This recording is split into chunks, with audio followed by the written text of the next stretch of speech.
What's everybody? What's up, everybody? I'm Eddie Young, and we're back with the Middle School Football Academy, our 2023 summer clinic, and we have with us Coach Dorrington Myers. How you feeling, Coach? I'm feeling good, Coach. How about yourself? Man, I'm feeling great, brother. Hey, man, thank you for being here with us today. I really appreciate you volunteering your time. Yes, sir. Yeah, man. So, where are you coming from today? I'm in the Henrico, Virginia area. The VA, two up, two down. All right. Yes, sir. Well, I tell you what, Coach, I'm gonna go ahead and slide out the way. I'm gonna pull up your slide deck, and I'll let you have it. All right. Thank you. Thank you. Appreciate you, Coach. All right. Good afternoon, everybody. As Coach said, I'm Dorrington Myers, founder of the Sam Wolf Quarterback Academy. Little background about myself. I've played quarterback and free safety through high school. Um, Walked on to Virginia Union as a quarterback, participated in the spring, and then decided to take a break for a little while. And shortly after that, that's when I decided to give back by starting my own quarterback academy. But today we're going to discuss quarterback efficiency, a lost art.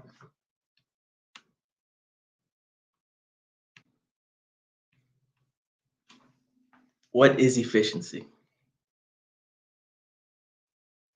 Efficiency is the ability to complete a task using the least amount of wasted motion, time, and effort. Right. So if you think about that season, the New England Patriots were pretty much undefeated until the Super Bowl. That's efficiency.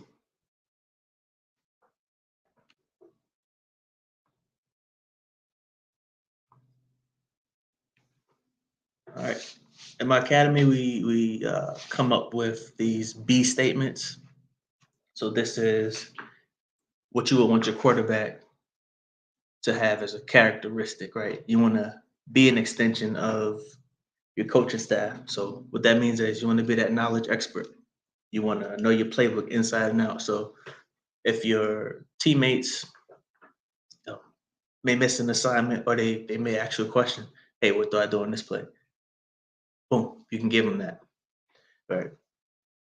Be the voice of reason. This is vital. So the quarterback is the only voice that should be talking in the huddle. All right. There no bickering between teammates, no blaming teammates for a missed assignment or just for simply being fatigued. Okay. You win, you lose as a team. Be calm in the midst of chaos. Okay, so believe it or not, as a quarterback, your team will react to how you react. If we're if you're down two touchdowns and you're stressed out on the sideline, they're going to be stressed out. But if you're calm, they're like, okay, we got this in the bag because our quarterback is confident. And then the most critical, be coachable. Right? It's okay to accept constructive criticism. And my advice to quarterbacks as they get older, don't take it personal. All right, and you want to be a student of the game. Yeah, players and coaches, you learn different things from each other daily.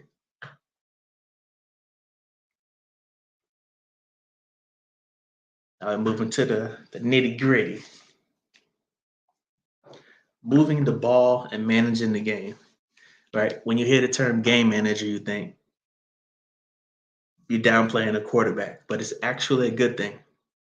Okay, so here I have the goal of each down.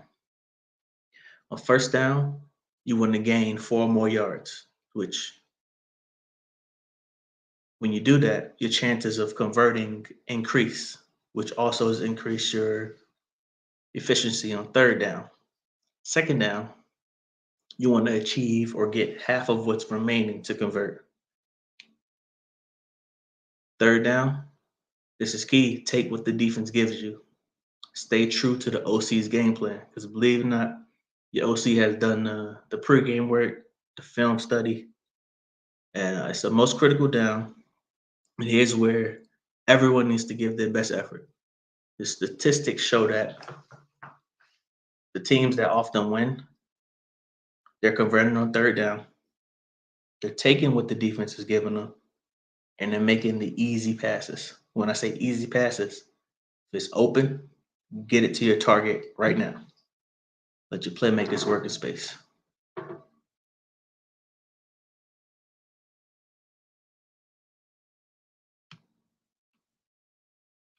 Valuing the possession. All right.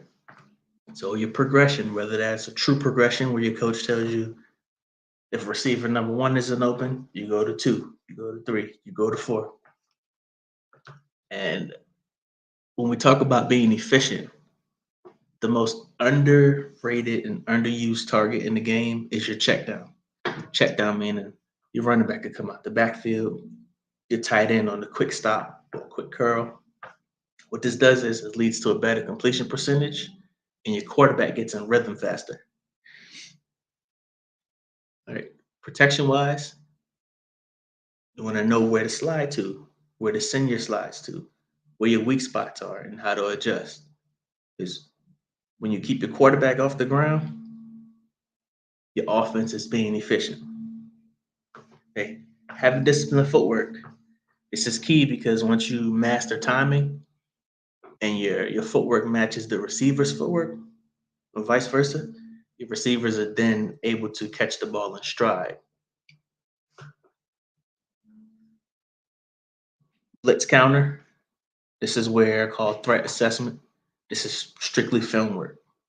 Knowing your opponent inside and out, their tendencies, and where they like to give pressure on each and every down. And the one thing I will say on that, film does not lie. Man. And this last one on value in the possession, smooth is fast, right? Be patient. And when I say be patient, it doesn't mean take your time back there in the pocket. It means trusting your eyes. Okay? You can't throw what you can't see. And in today's game, you see a lot of that.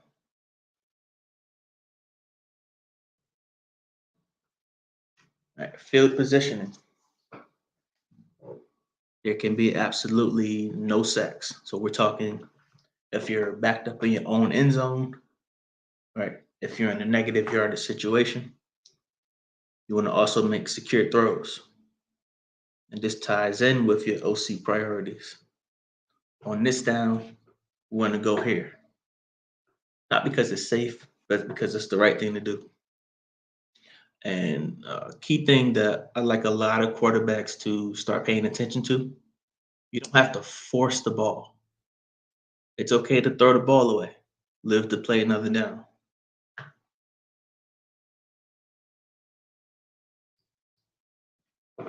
Extending the play.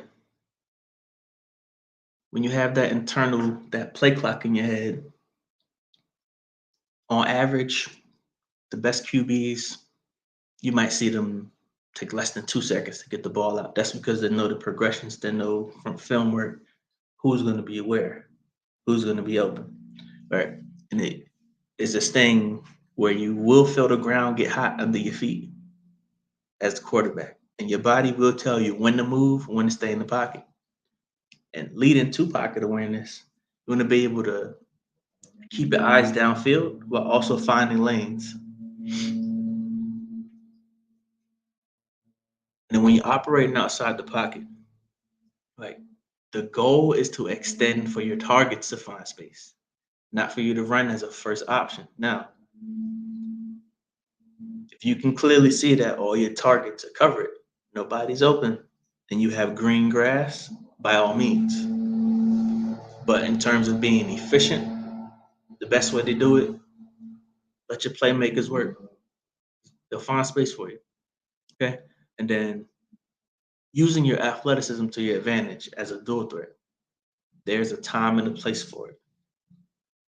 Right. So as we see in today's game, it's becoming a hot commodity. QBs with this ability are becoming most valued and sought after. Is the coach can give you the game plan and let you work. I think that's one of the most powerful compliments a coach can give you. They trust you with the offense because your decision making and I know you won't put the team in a bad position.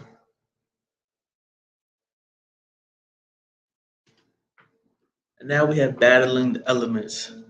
Here you hear a lot of QBs that might complain about, "Hey, coach, I can't throw. Is it the ball is wet, or I gotta wipe the ball with my towel every time." You don't. The rain, wind, and the cold, you will be playing in that. And the way you get used to it in practice, get an old football, dip it in buckets of water, get used to throwing with it. Right? No death grip on the ball. So that's using the webbing of your fingers. Okay. And embrace it with your response and attitude. This again ties back to the beginning where your team, they're gonna react of how you react. Right? And then don't look to throw the perfect spiral. That's where a lot of QBs get messed up at. Get it there. Right? As an OC, your job is to get your quarterback to get it there. Take for instance Peyton Manning. He didn't always throw the prettiest spirals, but he was efficient and he got it there. And that's the key. All right. And to conclude, I'd say QP efficiency, it really is a lost art. Once we get back to this type of style of play, the game will be better, in my opinion. So the goal isn't to be perfect, but to be efficient. That's what I want all coaches to take from this. Turnovers and mistakes will happen over the course of the season. The thing that separates the champions from the rest is how the team adjusts to it and keeps pushing forward. Okay. And then this last one is the most critical. There must be an open line of communication between players and coaches. Because players will always have a different viewpoint because they're in the middle of the action.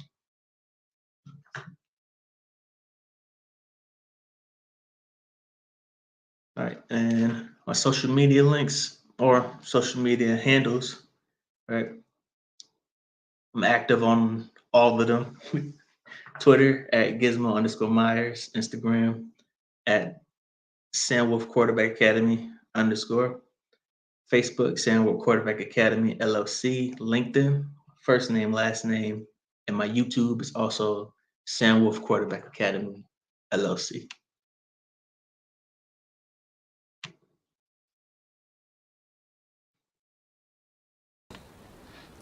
Coach Myers, thank you so much for that presentation. I tell you, you've gone over something that's really, really important. You spoke about having an open line of communication between the players and the coaches, which I 100% agree with.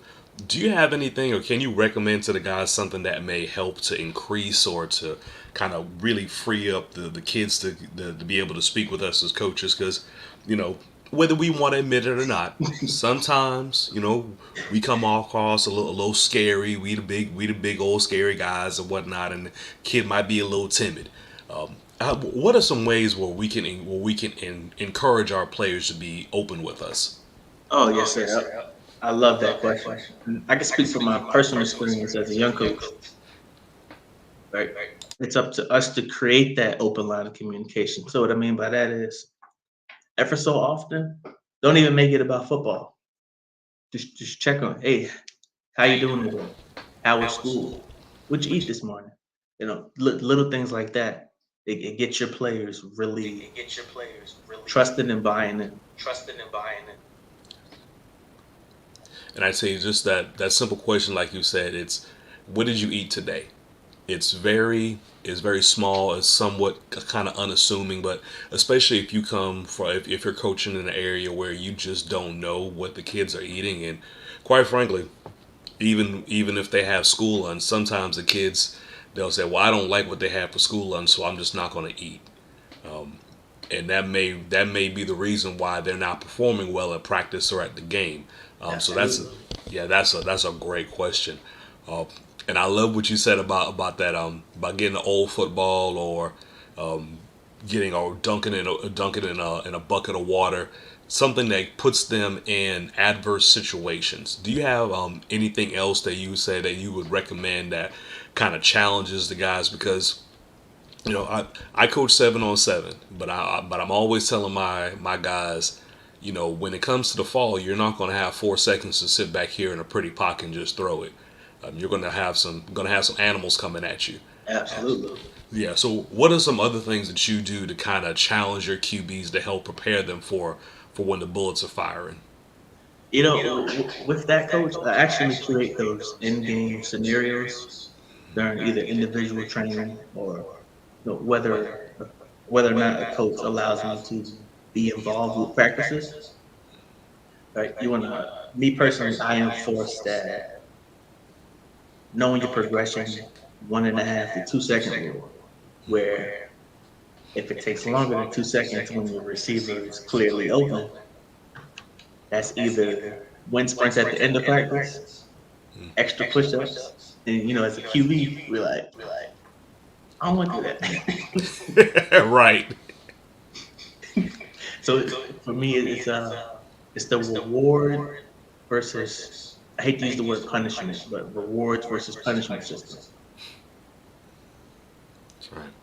So, last question I have for you, brother, is when you think about a middle school football coach, you're not coaching youth ball anymore, but you're not coaching high school ball, and you're trying to get the absolute most out of your quarterback. What is the one thing, if you had to give that coach just one thing to say, you've got to do this, what would it be?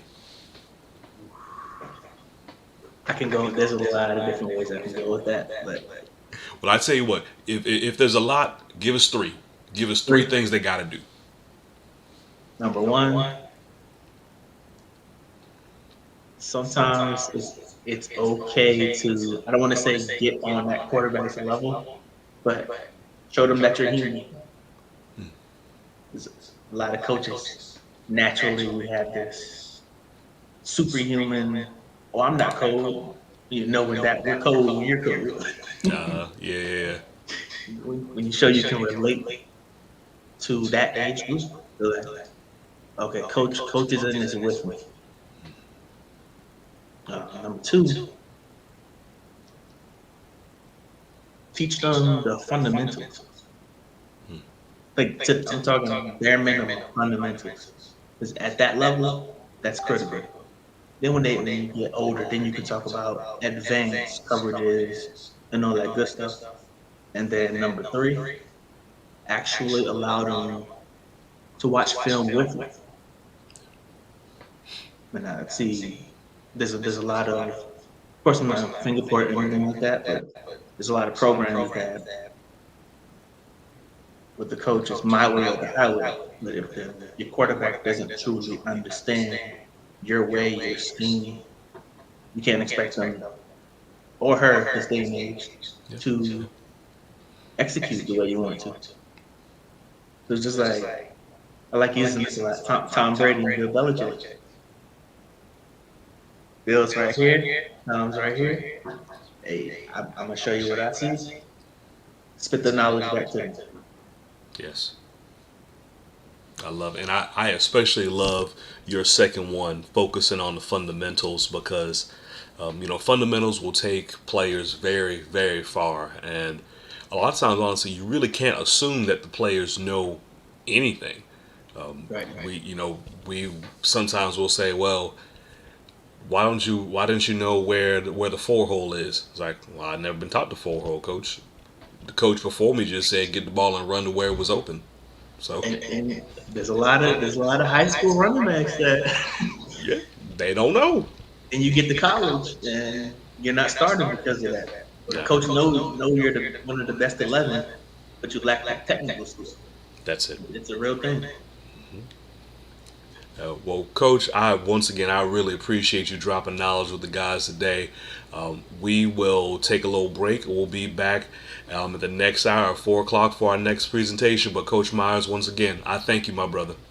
Yes, sir, Coach Young. Thank you. It's been a pleasure.